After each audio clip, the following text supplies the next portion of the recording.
சம்மரும் start ஆகிட்டு இந்த இஃப்தார் series ரெசிப்பியில் வந்து நம்ம இன்றைக்கி பார்க்க போகிறது ஜெல்லி வச்சு ஒரு சர்பத் ட்ரிங்க்கு தான் நம்ம பார்க்க போகிறோம்.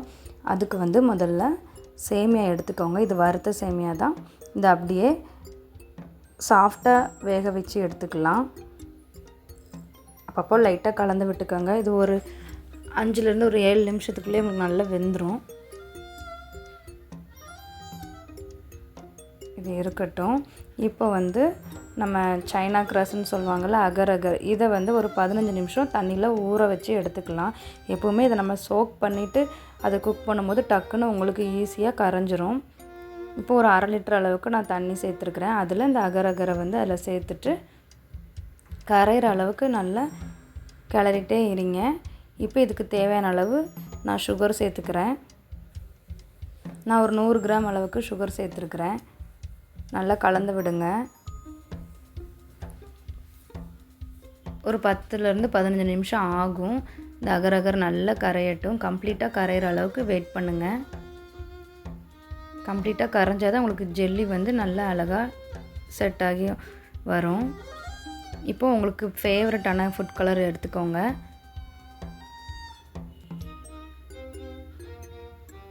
நான் 3 ஃபுட் கலர் எடுத்துருக்கிறேன். இதில் வந்து நம்ம ஆல்ரெடி செய்து வச்சுருக்கிற அந்த அகர் அகர் மிக்சரை வந்து இதில் நம்ம சேர்த்துக்கலாம்.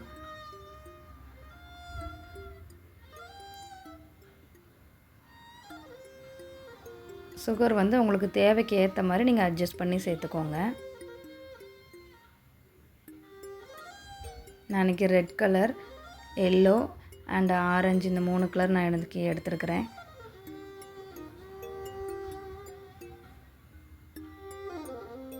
ஜெல்லி பிடிக்காதவங்க யாருமே இருக்க மாட்டாங்க. கடையில் வாங்கி குழந்தைங்களுக்கு கொடுக்கணும்னு நினைக்காம வீட்டிலே நீங்கள் இந்த மாதிரி ஈஸியாக செய்யலாம். அவ்வளோதாங்க. இதை வந்து இப்படியே நீங்கள் பவுல்லே வைக்கலாம். வச்சிங்கன்னா ஒரு 1 ஹவர் கிட்ட உங்களுக்கு ஆகும். அதனால் நமக்கு வந்து ஈஸியாக டக்குன்னு செய்கிறதுக்காக பிளேட்டில் வந்து நம்ம இந்த ஜெல்லி மிக்சரை வந்து சேர்த்துக்கலாம். பிளேட்டில் வைக்கும்போது உங்களுக்கு ஒரு 10 நிமிஷத்துலேயே டக்குன்னு அது செட் ஆகிடும். 10 நிமிஷம் தாங்க ஆகும். இங்கே பாருங்கள், நான் வந்து 3 கலரையுமே 3 பிளேட்டில் நான் சேர்த்துட்டேன். இது செட் ஆகட்டும்.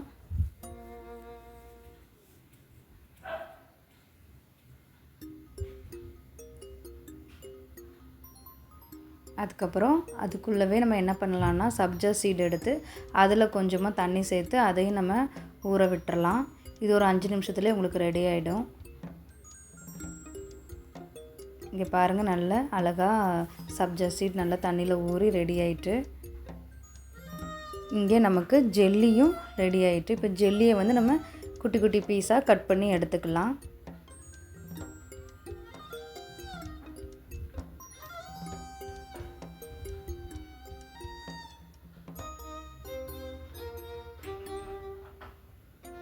பாருங்கள், அழகாக கலர்ஃபுல்லாக சூப்பராக ரெடி ஆகிட்டு. எல்லா கலர் ஜெல்லியும் நமக்கு சூப்பராக ரெடி ஆகிட்டு. எல்லாத்தையும் கட் பண்ணி எடுத்துக்கோங்க. சம்மர் டைமில் நம்ம கடையிலேருந்து பாட்டில் ஜூஸ் எல்லாம் வாங்கி குடிக்கிறதுக்கு நம்ம வீட்டிலே இந்த மாதிரி ஒவ்வொரு நாளும் ஒவ்வொரு சர்பத் நம்ம செய்து சாப்பிட்லாம்.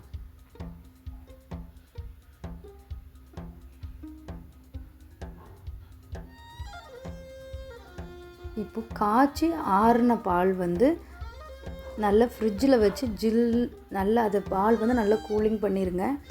அந்த ஜில் பாலை எடுத்து அதில் நம்ம ஊறின சப்ஜா சீடையும் சேர்த்துக்கலாம். நம்ம ரெடி பண்ணி வச்சுருக்கிற எல்லா கலர் ஜெல்லிகளையும் சேர்த்துட்டு தேவையான அளவு சுகர் சேர்த்துக்கோங்க. சூப்பராக பார்க்கவே எவ்வளோ அட்ராக்டிவாக இருக்குது பாருங்கள். இப்போ நம்ம ஆல்ரெடி வேக வச்சு வச்சுருந்தோம்ல, அந்த சேமியாவையும் சேர்த்துக்கலாம். எல்லாத்தையும் கலந்து அப்படியே நல்ல கூலிங்காக இருக்குங்க. இது அப்படியே நீங்கள் சாப்பிட்டு பாருங்கள், அவ்வளோ அமிர்த மாதிரி இருக்கும். பார்க்குறதுக்கும் அவ்வளோ ஒரு அட்ராக்டிவ். கிட்ஸ்லேருந்து பெரியவங்க எல்லாத்துக்கும் இது ரொம்ப ரொம்ப பிடிக்கும். நீங்கள் மறக்காமல் ட்ரை பண்ணி பார்த்துட்டு எப்படி இருக்குன்னு கமெண்ட் பண்ணுங்கள். இந்த வீடியோ பிடிச்சிருந்தா மறக்காமல் இந்தியன் ஹோம் மேக்கர் அட்வென்ச்சர் சேனலுக்கு சப்ஸ்கிரைப் பண்ணுங்கள், லைக் பண்ணுங்கள், ஷேர் பண்ணுங்கள். இன்னொரு வீடியோவில் சந்திக்கலாம். பாய்.